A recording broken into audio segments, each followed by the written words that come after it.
On your dashboard, you're going to make sure you have the correct tax year selected. Click Start Now next to Form 990. Be brought into the form. Check any of these that apply to you.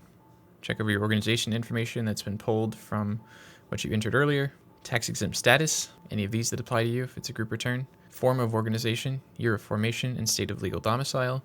Then in Part 1, activities and governance, enter this. Revenue, expenses, net assets and fund balances, and then sign down here. Move on to page 2, statement of program service accomplishments. Enter all this information, including expenses, grants, answering all these questions all the way down. If you have others, you can add info here. Move to page 3, checklist of required schedules. So you're going to answer all these questions all the way down, which will activate schedules down here that you can fill out as you work. On page 4, continue that into Part 5, which is statements regarding other IRS tax filings and tax compliance for 1096 and W2G. Enter relevant information, move to page 5, continue Part 5, answering all these questions, entering any information. Move to page 6, which is about governance, management, and disclosure. Again, answering questions, working through all this information, and you will need to enter all this information down here, including who possesses the organization books. Page 7 is compensation of officers, directees, trustees, and employees, etc. So you're going to enter information about who works for your organization in all these boxes. Move to page 8, and section B is about independent contractors. Enter all that information. Page 9, statement of revenue. So you're going to need to fill all of this out, whatever applies to you. Page 10, statement of functional expenses. Again, filling out all the information. Page 11 is the balance sheet.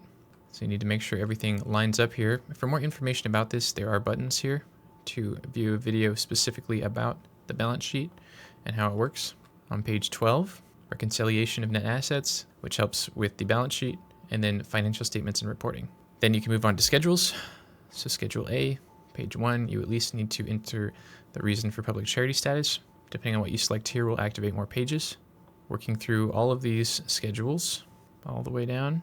When you're finished with everything here, click Proceed to Audit and Transmit. Check over your summary, click Continue to Audit, and the system will check your return for common errors, for missing information, for mismatched numbers on the balance sheet, etc. They'll all show up here. You can click on them, and then you'll be brought back into the form where you can easily correct them, and it'll highlight what you need to fix. Once you finish all that, click Next. You can now share returns with other members of your organization, so you just add names and emails. They'll get an email with a link to a secure portal where they can view this return, check it over, add notes, send them to you, etc. You can also skip for now if you don't want to do that. And then the 8453 TE needs to be signed. You can sign that for yourself if you're the right person, or if you need to send to somebody else, you can do that here. Just enter their email. E-sign on your own. You'll just scroll down, e-sign here, continue on, click Next. You can then add text and fax alerts if you want to receive updates on the status of your form via those channels. By default, you'll get email updates to the email address associated with the account, and you can add 5 more addresses for other members of your organization here if you want them to be emailed as well. Click Next. Click Complete Your Order. Enter or select a credit card, confirm that you can use that card, and click Pay and Transmit. And that's it. You'll receive status updates in your email, and if you go back to your dashboard, you can view status updates here. Thank you for making Tax 990 the #1 e-file provider for nonprofits. If you have more questions, you can reach out to our support team at 704-839-2321 or by email at support@tax990.com.